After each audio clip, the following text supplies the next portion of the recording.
Good afternoon, everybody, or good morning, depending on where you're calling in from. I'm Gabe Esparza, Associate Administrator for International Trade at the U.S. Small Business Administration. Thank you for participating in this celebration of World Trade Month. You'll hear today from three fantastic small businesses that have tapped the SBA and their local Small Business Development Center, or SBDCs as we call them, to achieve global sales success. They will be joined in our conversation by their respective Sbdc counselors. Now, a few housekeeping items. If you have a question that you would like to ask, there are two ways to do that. You can press *3 on your phone keypad at any time, and a member of our staff will collect your questions. Or if you're viewing the event online, you can enter your question in the Q&A box located just below the streaming player. If you are not already connected to the visual portion and would like to, please hit *8 now to receive a text message with a link to the streaming player. We will also get to as many questions as we can with the audience during the Q&A portion. And if we are unable to address your question during the session, please leave us your contact information and we will follow up with you. Now, let's introduce everybody. Again, thank you for joining us. And rather than, of course, me introducing the entire panel one by one, I'm going to ask you all to introduce yourselves. So let's do introductions in pairs. And first we'll hear from the exporter, and then we'll, in order to illustrate the important working relationship that our exporters have with the Sbdc Center, we'll have the businesses followed by the self-introduction of their respective counselor. So James, can we start with you? Please tell us about your company and your international trade experience and how you got started. Sure. Thanks again for having me. I appreciate it. Again, my name is James Gordon. I'm the CEO for Cultiva Solutions. We really started out actually as a company that was focused on economic and commercial development. Really, we focused on helping different colleges and universities when they were looking to expand themselves internationally. As we were working with them, they ended up starting to comment more and more to us about how they really wanted to look into creating deeper relationships with other universities overseas. So we ended up getting into exporting pretty much by first representing those universities overseas to create partnerships over there, and then from there working with those overseas universities to be able to for them to be able to create partnerships in other locations as well. Since starting in 2011, we've been able to go and expand ourselves in many different areas around workforce development and economic development related items. We've been able to now help not only universities, but also we help a lot of different government agencies, as well as also now we're helping with the UK Department of International Trade as well. So it's been an exciting and enjoyable journey. Excellent. So you're in the DC metro area, Virginia, if I'm not mistaken, correct? So that means you've been working with Aaron, who is our Sbdc network representative from Virginia. So Aaron? Hey, good morning and good afternoon, everyone. I've had the pleasure of working with James now for almost 10 years. And I'm the director of the international program at the Virginia Small Business Development Centers. We're based out of George Mason University in Fairfax, Virginia, so about 20 miles or so away from the capital. And my program really is focused on working with exporters of all kinds, from those that are just getting started to more experienced exporters. We're really focused on just helping you solve your problem and move your business forward, whether that's finding markets and understanding what resources are available for you, or if it's some more in-depth technical assistance in the form of compliance training or the like. So I'm excited for today, and thank you to the SBA for pulling this together. Excellent. Thank you, Aaron. All right, let's head down south. Robert, over to you. Thank you, Gabriel. I'm Robert Suber, CEO of MGS LLC. We're a U.S.-based international defense procurement company from South Carolina. We assist government clients and commercial clients in their needs as far as defense products and police and military products are concerned. We've been in this for over 2 decades. And how did we get into this? A lot of companies want to get into the export business. It seems like a very novel idea.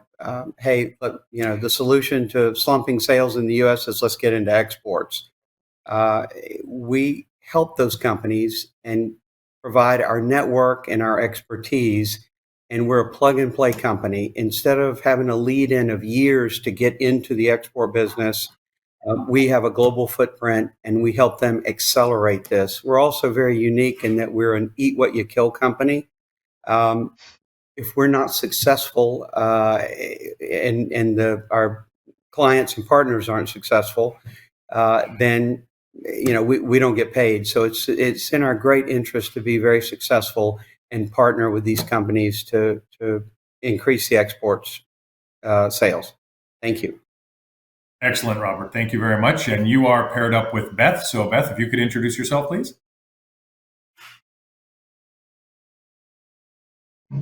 Oh, Beth, I think you're on mute.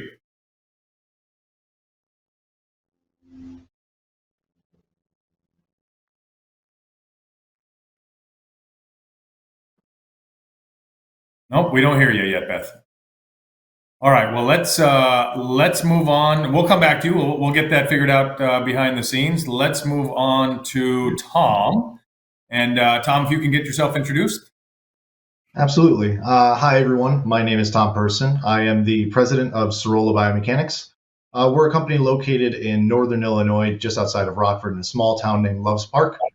We're a manufacturer of orthopedic products. So we're making things that are meant to improve the quality of life for people that are using them that are typically in pain.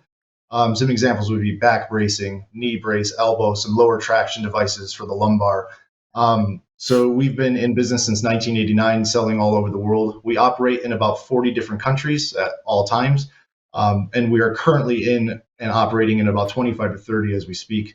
To give a little bit of a journey about our exporting history, we started exporting in 1996. We sell mostly into distribution networks or rehabilitation networks that then distribute to the end users, although we do some of those direct sales ourselves as well.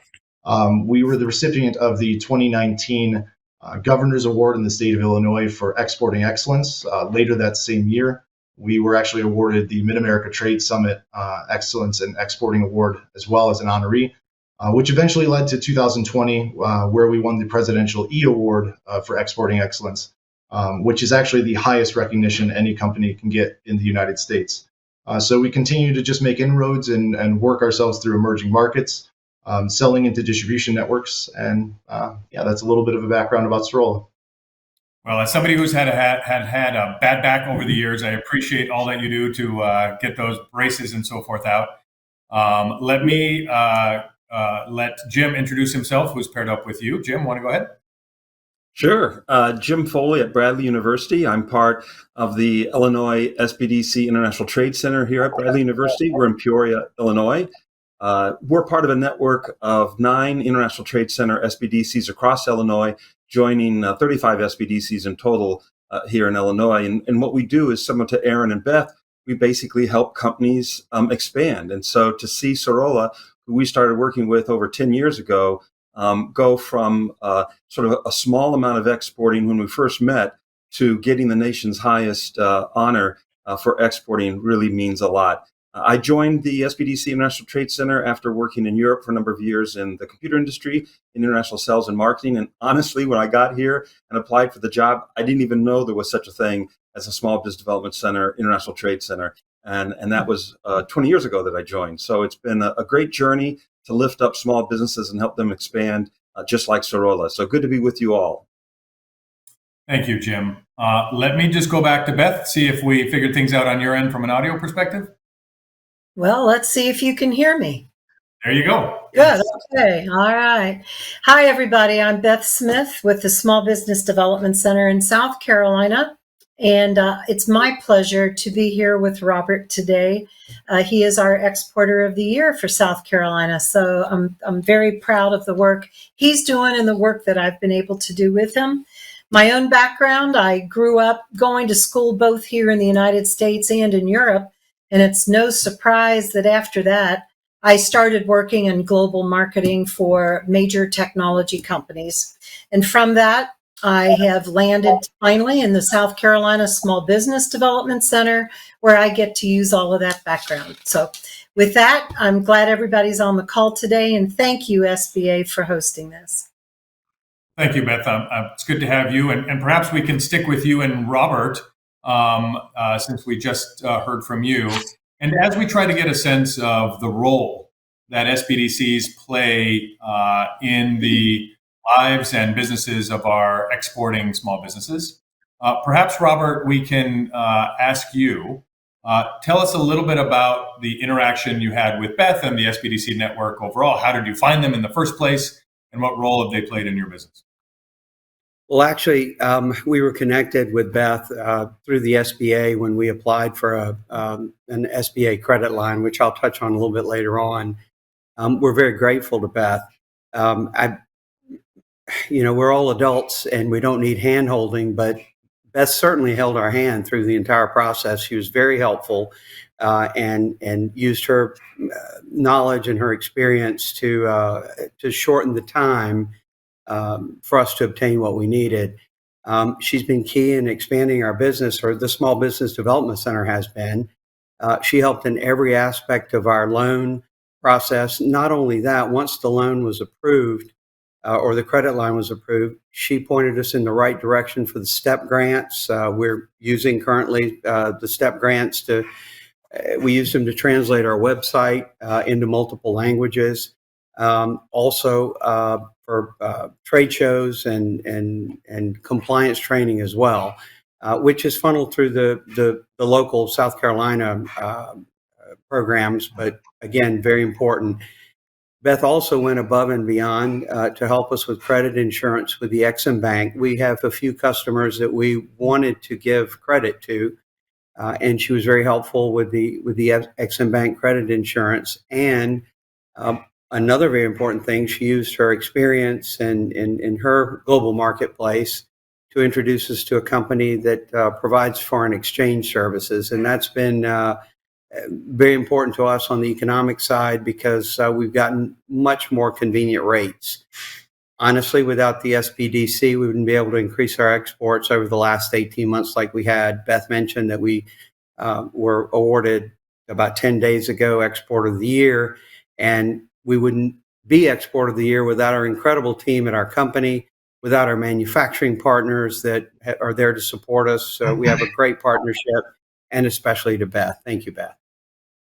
Well, congratulations on your Exporter of the Year award. You did mention this STEP program. That's the State Trade Expansion Program.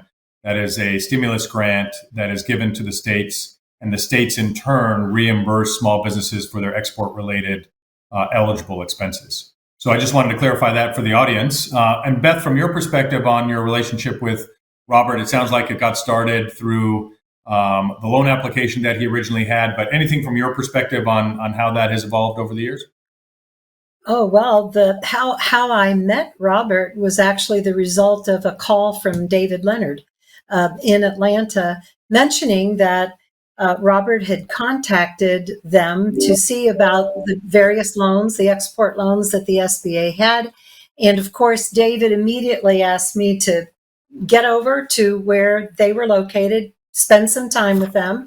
And this was at the beginning of COVID. So, some of us were in offices and some of us just had to talk by phone and by Zoom.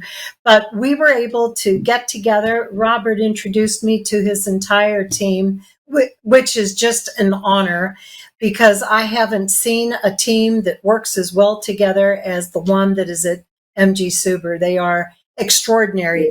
Every single individual in that company excels, and it shows in the performance of the company.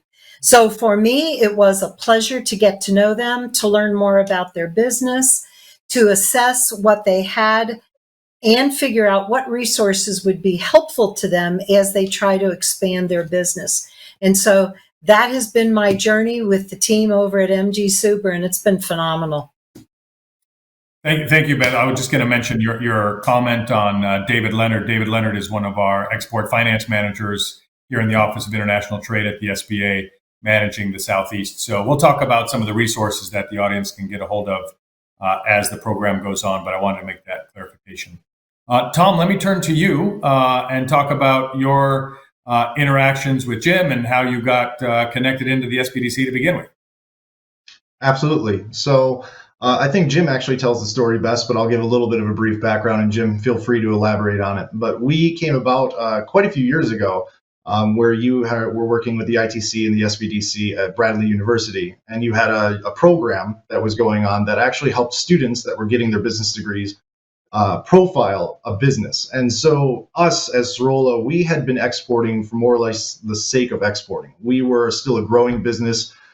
When we were approached by a company, we didn't really have a very good set strategy.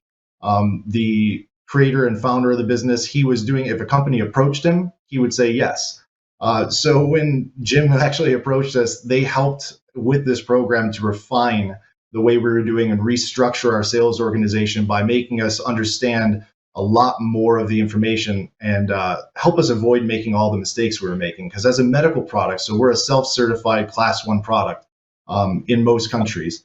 And therefore, we have a lot of regulations that we have to make sure that we are being compliant with. And I'll be honest, in 2008 or 9, when this happened, we weren't even aware a lot of these regulations. And the students and that program that Jim actually helped us through it was beyond beneficial to us. I still have the booklet that was put together by those students today. I still reference it on a regular basis. And Jim has been a constant source of information over the years. If I'm stumped on a question, if we're going into an emerging market, he's literally written a book and the book on global business. So it's been a wealth of information and knowledge for us to be able to have Jim. Well, Jim, he said you tell the story best. So let's hear it from your perspective. Sure. So most SBDCs are actually hosted by a college or university. And so it's not uncommon that students are integrated into the SBDC to help support the clients. And that's exactly the instance here. So we have a very old international business program. We had one of the first international business majors in the country. And one of the requirements is that they do a capstone consulting project before they graduate. And Serola was just one of those. And the students really like it because they know they're going to give insights and information from their perspective and from their research that hopefully brings together a plan. And I think, one of the biggest things that they did besides the regulations was just to identify some of the top markets that should be good markets for Serola. And that's a lot of what SBDCs do, regardless of whether it's a student project or not.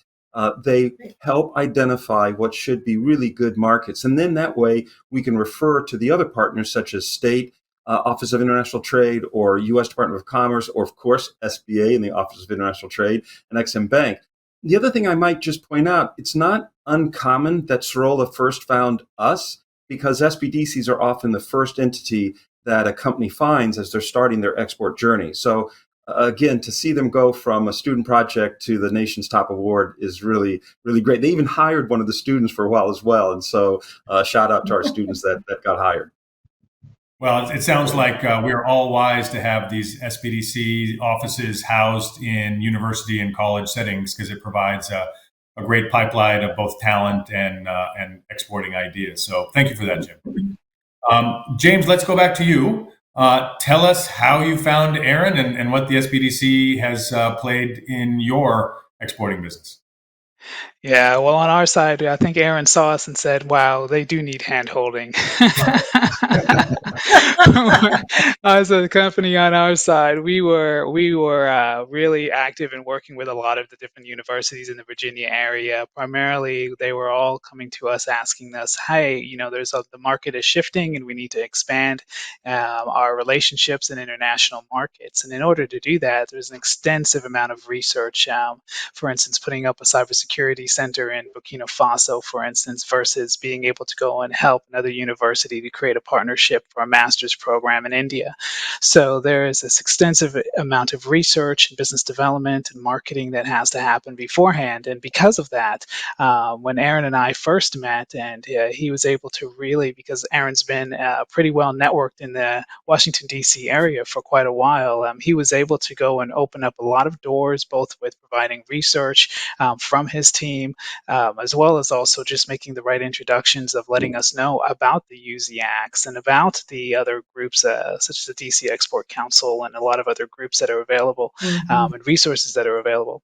So that was a significant amount of help. And then within the SBDC, being able to also allow us to know, hey, there's the STEP grant that's available for you as you're going and redoing your site to reach these international markets, as well as also here's the SBA specific loans that you're able to go and pursue. That was really beneficial to help us at the stage that we were at, and really paramount to helping us to move to the next stage of our company's growth. Great. Well, since I'm serving as universal translator here a little bit, you said UZAC, that's the U.S. Export Assistance Centers, which is a Commerce Department facility, which is an important part of the broader export ecosystem that we've got going on. But Aaron, let me get the same from your perspective on how you started interacting with James and what that relationship has meant over the years. Sure. Yeah, we've been working with James pretty much since I came on this role at the Sbdc about 10 years ago. So James was part of our first program that we put together for our international trade team, and participated in kind of a cohort-based program to identify key markets to focus their business development efforts in. And then we did a market research report for them that was in partnership with the Virginia Economic Development Partnership, which is our state trade office. And it was through that and connecting James with those folks there that he was able to get access to various grants, including the STEP grant, and continue to really kind of build his business in these different ways. But I would say, like James kind of mentioned, our working relationship has evolved to the point where we're really more like partners. James has been instrumental in bringing us into his networks, having us speak and inviting all the trade partners to speak in different government contracting groups and so forth, just so people know and are aware of these resources. So it's been great working with James on that, and we're excited about a pending MOU that will allow us to support some cybersecurity efforts in Africa. That was part of the Prosper Africa initiative. So very good, very good. Well, let's stick with you guys for a second. So, James, you had mentioned the STEP grant program. This, again, is the State Trade Expansion Program. So it sounds like you've had the opportunity to get some of your export-related expenses reimbursed by this program. Can you talk to us a little bit about your experience with that and how it, again, helps stimulate and grow your business? Oh, absolutely. It was excellent because the STEP grant is pretty much focused as you're growing your business internationally, having some support, financial support as you're doing some of the business development work up front. On our side, specifically, we had to redo our website to be able to be more attractive for the markets that we were looking to serve. So things such as translation availability on the website, also being able to have our design and scheme be more targeted towards a global audience really was helpful for us, as well as even in regards to some of the microsites underneath our website, being able to use that to target specific markets. The STEP grant helped us to go and get all of that done. And from there, it really helped us to execute quickly when it came time to target those specific markets. So there's the STEP program. The Office of International Trade also manages loans and working capital lines, which Robert mentioned earlier. The other thing, of course, is that we are generally working on trade policy around the country and around the world. And so, Tom, let me turn to you. I understand you had a unique experience with some of our SBA trade policy staff related to some tariff issues a few years ago. Can you give us a little bit of sense of what that experience was? Yeah, absolutely. So in 2018, during the USTR's investigation, they found that China was experiencing or doing some unfair trade practices, which resulted in what is more commonly known as the China-US trade war. So what that meant for companies that were manufacturing, if you were manufacturing in China, is that everything bringing into the US, any of your tooling, any of your steel products, basically everything top to bottom, had gone up in price. The tariffs in many cases had been raised from 3% to 25%. At Serola, we manufacture everything in the US, but one technique that we've employed in the past is to start manufacturing overseas for small production runs or prototyping. So while we were in the process of reshoring, which is always the plan from the beginning, these tariffs actually came in. And what it resulted in is the tooling that we needed to import into the US had gone up from 3% to 25%, making the taxes alone more costly than the tooling would be to make it as if it were brand new. It really put us in a bind. It left us to the point of where we actually had to import into a foreign trade zone, and our tooling was stuck in the US just doing absolutely nothing. We were unable to make product. So I started reaching out to everybody, whether it was shipping brokers, US and state lawmakers, congressmen, everything. And I just ran into walls at every single opportunity, every single stop. Until we were in the middle of giving a presentation at the Mid-America Trade Summit. We actually met Steve Sullivan, and he was with the SBA, and they were miracle workers, is the best way I can put it, to be perfectly honest. We had been searching for exemptions that everybody before them told us did not exist. And within a few days, we had found an exemption to this rule for products like us. The problem then is, of course, nothing can go that easily. We found that exemption expired in 10 days, and the typical filing process would usually take about a month. So the individuals at the SBA went above and beyond. I mean, worked hours that no person should probably have to work to make sure that we were actually granted that exemption. So within, I would say, a few days of meeting the individuals at the SBA, connecting with them, I would say within about 5 to 6 days, we actually had our tooling imported and taken out of the FTZ, where it is now located just outside of Indianapolis, making the product it was meant to make all along. That's amazing. I appreciate you relaying that story, because obviously small businesses are running into challenges of every sort, and being able to have resources that, if nothing else, just help you understand the situation, let alone resolve it, can be an important part of any of these journeys. You also, similar to James, also had a STEP grant. Is that correct? Yes, we've used the STEP grant several times, actually. It's usually, at least in the state of Illinois, I'll speak to, it's available twice within a fiscal year, depending on qualifications. We've most commonly used it because us as a small business, we cannot, in a lot of cases, bankroll large trade missions to multiple countries, or even in some cases to single countries. And in many cases with the STEP grant, we've been able to do gold key matchmaking, one-on-one distributor arrangements where we're meeting with people that are interested in our products.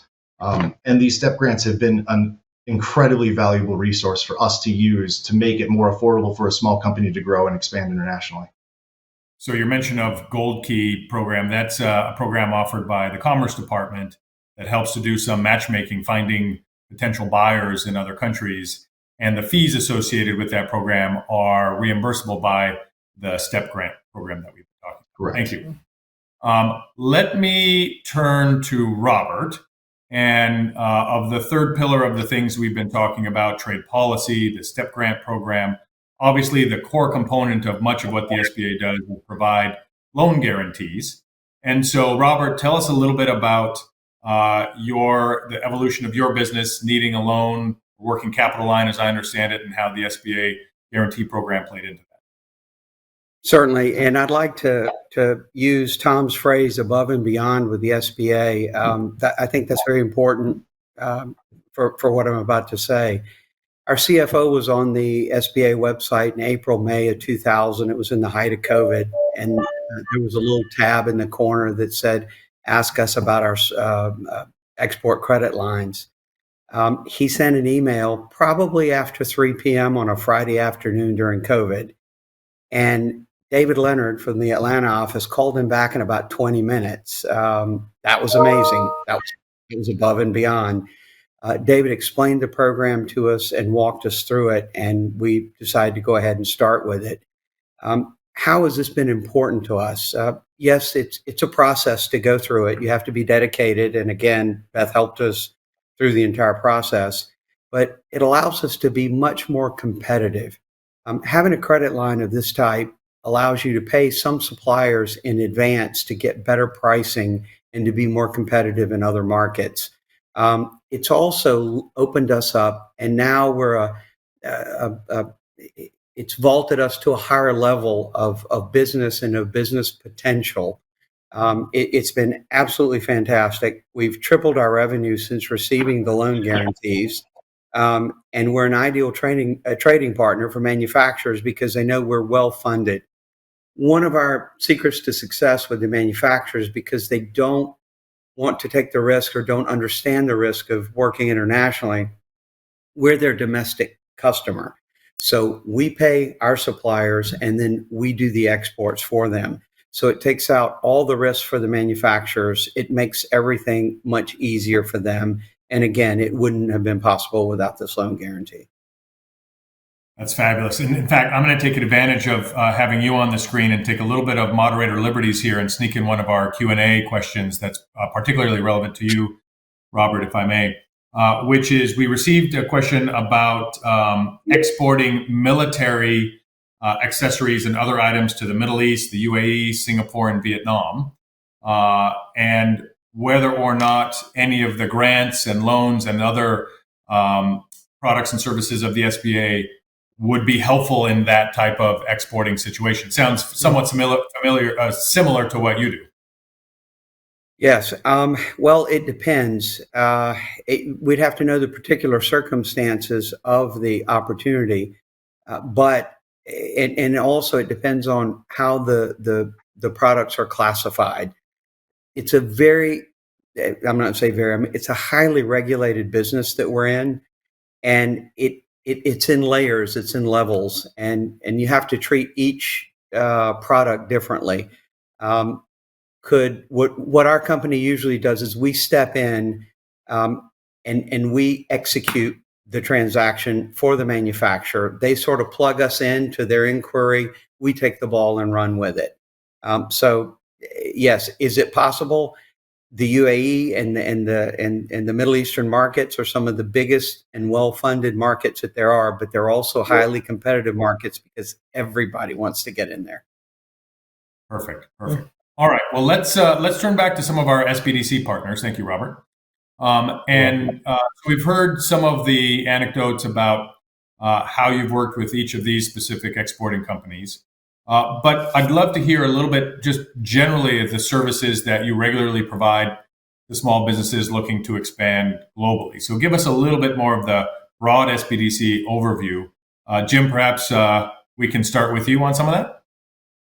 Sure. I think one of the areas that scares companies the most is logistics and understanding international documentation. And it all seems like a black box. And I think where Sbdcs can help is understanding what that process looks like and answering those questions as a kind of an honest broker unrelated to the company itself. And so, for example, we do a lot of product classification here.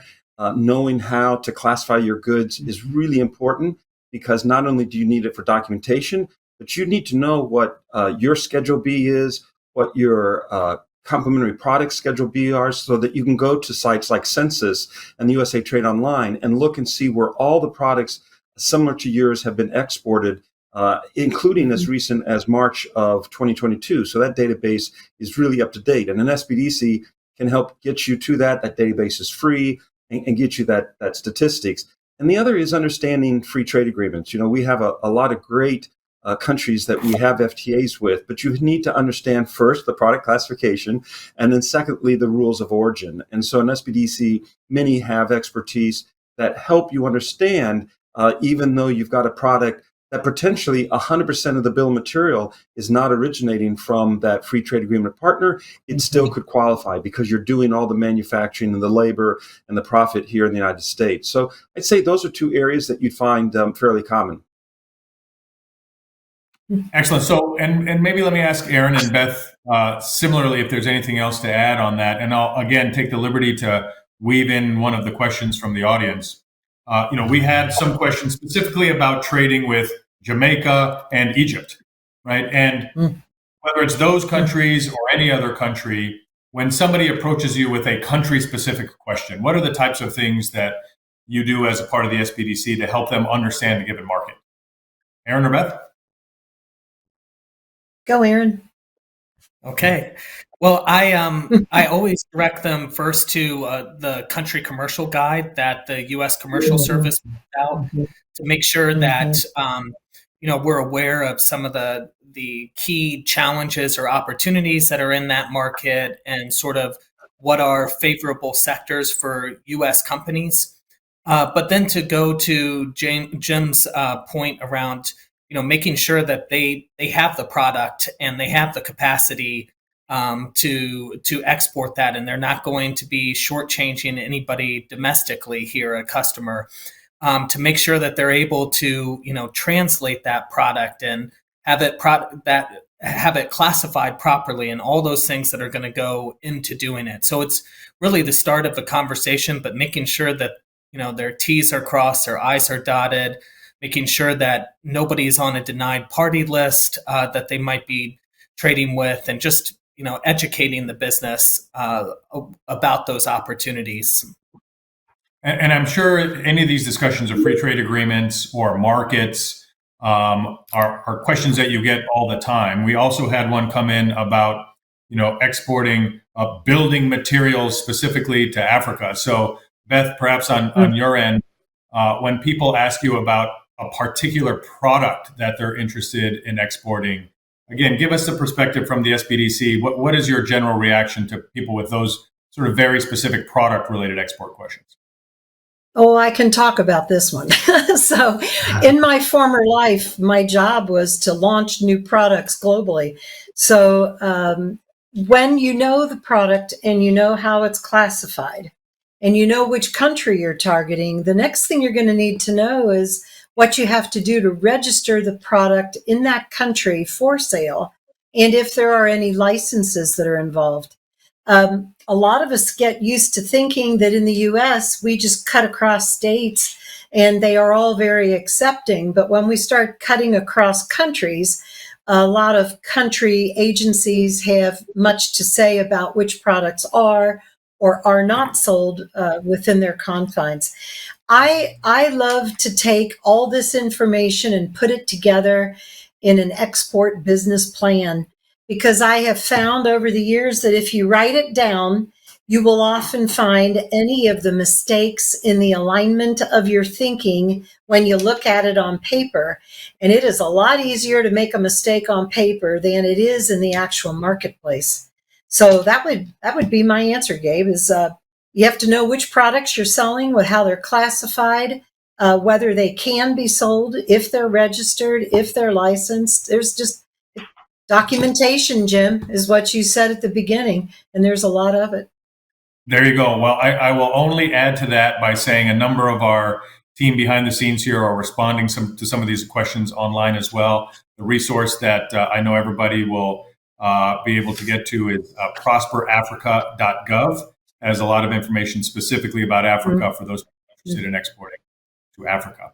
Let me turn back to our businesses again and acknowledge the fact that, of course, the last 2 years have been challenging because of the pandemic. And so I'm curious for any of you, how you've navigated the last 2 years, if it's taught you anything new about the exporting business, and is your business now in some version of a new normal in which, despite the fact that the pandemic might be waning, your business is fundamentally transformed. Any of the three of you want to jump in on that? I can talk about that a little bit if you'd like. Yeah, sure. So there's no denying that the last 2 years changed everything. We are, as I said, we're a medical product. So being in the times of COVID and being a medical product that's focused primarily on conservative care, any type of medical facility that you were selling into a rehabilitation network was not focused on that type of care anymore. So we had to actually take a little bit of a different approach when how we thought about export, rather than looking at emerging markets or new markets where they're going to be more risk adverse right now to taking on new products such as ours. We actually took a step back, hired more people within the countries where we're already operating, and reinforced the relationships that we have to build them so that they would be stronger than before the pandemic actually hit. So, I mean, while we didn't get to grow as much as we'd like to because we're focusing on reinforcing relationships and making sure we're creating a lot of brand loyalty in the countries where we are selling, it has resulted in 2020, although we still grew, it was minimally. But in 2021, as the pandemic began to wane in certain areas in between variants, we actually experienced a 33% growth, which is much higher than our normal 8 to 14%, depending on different forecasting. And that trend is continuing through 2022 right now. because we're stronger in the markets than we've ever been. And that growth will help us succeed in emerging markets when we feel like we can approach them again. And James, I imagine in the service business that you're in, getting students to the United States, the pandemic must have had a significant impact just from, travel and everything shutting down. So tell us how you managed your way through. Yeah, absolutely. It was a very big change. If all of a sudden no students are going to be able to come to the United States or to some of the other groups that we were trying to recruit international students for. So on our side, we had to quickly pivot to really focus on how can we assist the universities to be able to go and manage the transition themselves. So being able to have and reinforce the same partnerships that we had overseas, by students perhaps attend course line, as well as also being able to utilize the abilities that some of the satellite campuses had that were already established to help them to perhaps expand their programs over in those campuses overseas was really a way to try to work with those colleges and universities to try to navigate through the transition of COVID.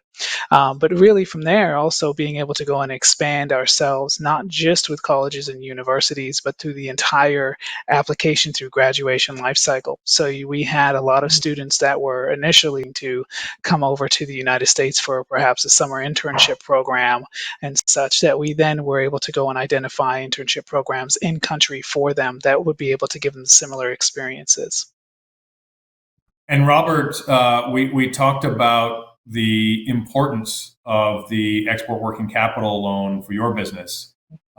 Was that woven into the dynamic with the pandemic the last 2 years, or how did you fare with all that's going on? It was, but I think the greatest effect of COVID on our business, and I think on everyone's business, is logistics and supply chain. From our manufacturers not being able to deliver on time because they can't get the raw materials to build their products to export through us, to the actual logistics and the final mile. The costs have gone up. We have manufacturers that would send out new costing every 3 or 4 months because their supply chain was going up on everything. We've seen an increase in prices overall and a delay in deliveries, but fortunately, I think the world is used to it now.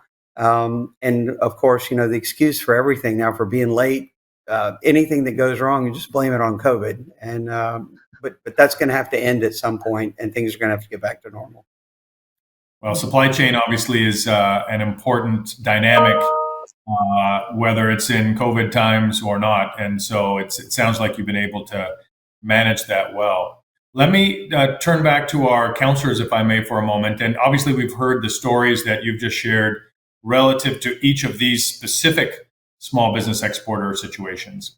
But I'm curious, when you encounter a new to exporting business, somebody who's interested in perhaps getting into a new market, tell us your advice for a new to exporting business. How would you judge their readiness as to whether or not they should be getting into the business at all, and perhaps which markets? Jim, you want to start with us for that?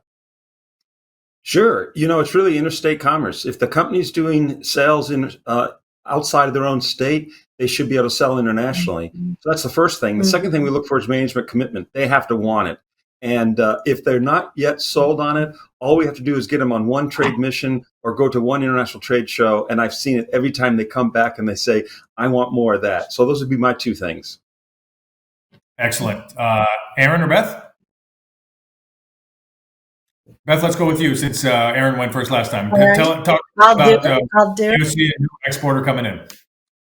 No, I think it's customer strength would be the first thing that I look for. It's the strength of the relationship that the business has with their customer base and the way the customer interacts with the business. And I think the sales strength, the customer strength, the rapport that they have is a good indicator of how they're going to do if they choose to go interstate or if across the ponds to various countries. If they believe in themselves and their customers sense it, they have a very good chance of doing well in a foreign market. Great. Let's actually flip that same question on its head and go to our small business friends and say, what is the best piece of advice that you would give to another company who's thinking about getting into the export business? We heard just from our counselors how they judge it. Having gone through it yourselves, what would be your advice to a small business thinking about exporting? Robert, perhaps we can start with you. Certainly. I think in today's world, a robust website with multiple language capabilities that explains exactly what service or what products you can provide is very important. I also believe that a due diligence on your customer, when you do have a customer, having a customer application or a form that you can perform some sort of due diligence, that's very helpful in assigning your resources into the right place. And if you're going to get into exports, you need to have an export process manual. Jim previously mentioned classification of the products. You've got to worry in some cases about licensing, logistics. There's a lot of things that you can't do. You need to do exports and have experience and be dedicated and committed to it. Mistakes can be costly. So you just need to do your homework and as Beth said, you have to be committed to actually be an exporter. Excellent. James, perhaps as a service business, tell us how you would advise another service business thinking about exporting. Sure. Well, I would definitely say that if you're a service business and you have a website, guess what? You already are an international company. I think that being able to understand that at the end of the day, you need to be able to target your customers wisely in an international market because it is so large. You cannot afford not to do exporting if in the service-based business, and you have to make sure that you're targeting appropriately. I think that really one of the greatest support areas that we received from the Sbdc was not only saying where we could go and where we should go, but where we should not go. And that was critical for us because as a small business, having limited resources and understanding that there is a significant market, that you have to make sure that you're matching yourself appropriately to the target that is right for you at that time. Excellent. And Tom, what about you? Yeah, so I'll kind of add into that here is just the main thing I would say is use the resources that are available to you. The reason why the three businesses, at least I don't want to put words in anybody's mouth, but the reason why I'm on this call is because we've used the resources available through the SBA, through the Sbdcs and the ITCs. Kind of to play on Robert's metaphor of doing your homework, it's also like having a tutor that's going to help you do that and make sure you can avoid the mistakes that you maybe stumbled up on. There's so many people in these service industries through the SBA and through different organizations that their sole purpose and job is to help companies export. Use those services. It will be, it's just a wealth of knowledge that's available to anybody that uses those services. Perfect. Well, super helpful from all of you. Let me, because I know we've been getting a lot of questions on this topic, is simply to inform the audience that our discussion today is indeed being recorded. And so for those people who've registered for the event, the recording will be made available to you. If you've gotten on not having previously registered, if you want to go to sba.gov/OIT, you'll be able to register, I guess, in retrospect and get a hold of the recording. So let me, again, thank everybody for all of this great discussion. There's a few things that I want to circle back on based on a number of the items that came up today. So if we can put up the slide, because I think we're going to talk a little bit about a number of the things that the SBA offers, the Office of International Trade. And so let me just say that for assistance with export business planning and one-on-one counseling for beginning or expanding exports, you can scan the QR code that you see there on your screen to help find an Sbdc and locate your nearest center specifically that's relevant to your geography. We've talked a lot about the State Trade Expansion Program, or STEP, which can bolster your global marketing efforts. To find out if your state participates, scan the QR code again that is now on your screen, or go to sba.gov/STEP. And just as a reminder, each state has a unique STEP program. so that in order to understand what exactly is reimbursable from your export-related expenses, please visit with your local state entity that is managing that STEP fund. And again, scan the QR code for that. And then finally, Tom helped us understand a little bit about how the SBA can be helpful relative to trade policy and some of the trade barriers. My office, the SBA's Office of International Trade, has a variety of experts to call to assist small businesses. So you can either email us at international@sba.gov or call the number that you see there on your screen, 855-722-4877 for assistance. And for those exporters facing challenges acquiring sufficient working capital or production capacity to support their global sales growth, or who are looking to be able to provide longer payment terms to be more competitive, scan the QR code here that you see to search, find an SBA export finance manager. You heard a couple of the names, David Leonard. There's a whole team spread out throughout the United States that can connect with you and talk about export-specific loans. So we do have time for just a few questions. And let me start with the one that is always the prevalent question. And it is the very simple question of, how do I find a buyer in a foreign market? We did make mention of the Commerce Department's Gold Key service, which is a little bit of a matchmaking service. But let me start with our small businesses first and say, when you got into the export business, how did you find a buyer? Any one of you want to start with that? Sure. I'll take that. Just in a lot of cases, first and foremost, we started looking at things like STEP grants because we knew this was export focused. And in a lot of cases, we would use them for trade shows. So we're looking at industry trade shows that are medically focused, that have the customers that we are trying to approach, whether it's a distributor. There are trade shows internationally, depending on the countries that you're looking at going into, that are aimed at having those customers attend. And then at that point, you set up your booth and you wait for people to come to you. Make sure you have your sales pitch, have all of your materials translated. Make sure that you're making the best effort possible to truly go all in on whatever country you're looking at. And in a lot of cases from there, you're going to meet multiple people. And the idea that I see, and the mistake that I see a lot of people make, is that they take all of it on at once. So if they have 15 different companies approach them, distributors, you don't really want to go in on all 15. You want to make sure you're finding that down, doing your due diligence, and working to see which the best partners and value adds that those are for you. So yeah, a lot of it is international trade shows for us, using granting and assistance to get there. James and Robert, did you also attend trade shows and trade missions? How did you find your buyers? Yeah, on my side, I did exactly the same thing. For Cultiva, we were able to go and identify a few different trade shows overseas, and from there, being able to go and have, to your point, to what was just stated, have all of our materials translated, able to speak to our company, able to speak to the universities that we're able to represent and the services that were being offered, and really listen to the nuances of that specific market.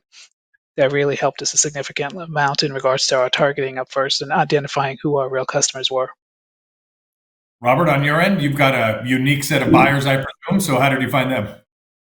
We do, and my experience is a little bit different. I came from the downstream end, so I was that guy living in a foreign country as a expatriate, selling the products and trying to convince the manufacturers in the United States to work with me. So I kind of graduated and went up the chain, and now I'm on that side selling back in. Yes, trade shows are very important. Relationships in our business tend to be very important. I've done business in over 62 countries in my time. It's a very small industry that we're in. And one of the things that was said previously, you're going to be courted or approached by multiple people. You need to not use the broad scale approach. You need to narrow focus, dedicate it with one or two good people, and go with that and just see what happens. But above all, the most important thing in international business is patience. The turnaround times, the beginning to end, is much longer in most cases than working in the United States. So patience, that's very important. Good. Aaron, if I can, we got a question, I think, specifically for you, which is, are you familiar with the denied party list? And if so, what would make denied in the United States? It sounds like that resonates with all of you. So, Aaron? Yeah, sure. So these are lists that you can find online that are maintained by the Department of Commerce on who you are not allowed to do business with. They might be on sanctions lists, or they might be part of governments that are considered unfriendly with us. And it's your responsibility as an exporter to make sure that you don't intentionally or unintentionally have your products end up with them. So making sure that you're doing your due diligence on that, it's a key part of ensuring that your responsibilities, your privileges as an exporter remain intact.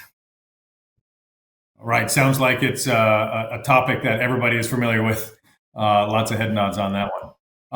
For Jim and Beth, a number of questions have come in about this topic of finding buyers and trade shows. How do I know where these trade shows are happening? Is there a list someplace of trade shows? What do you tell people about finding buyers through these trade shows and how to get to them? Sure, I'll jump in. Yeah, you remember that we've talked about the country commercial guide. Also at export.gov are industry insights for over 20 industries. And in those industries, the Department of Commerce has identified what are key trade shows in that country. So that'd be the first place I would start, is some of those industry insights through export.gov. But the other is, if you just Google trade show, one was Trade Show Central. There's a number of websites that bring together all the trade shows in one location, and you can search also by industry. Perfect. Beth, since we've been talking so much about the STEP grants, the State Trade Expansion Program grants, I can talk about this one, but I'll let you chime in if you'd like on just simply, if I'm a small business exporter and I want to get reimbursed for my export-related expenses, how do I get a hold of some of this STEP money? So step one is contact your SBDC consultant, and we will direct you to the group in our state that is overseeing that particular program.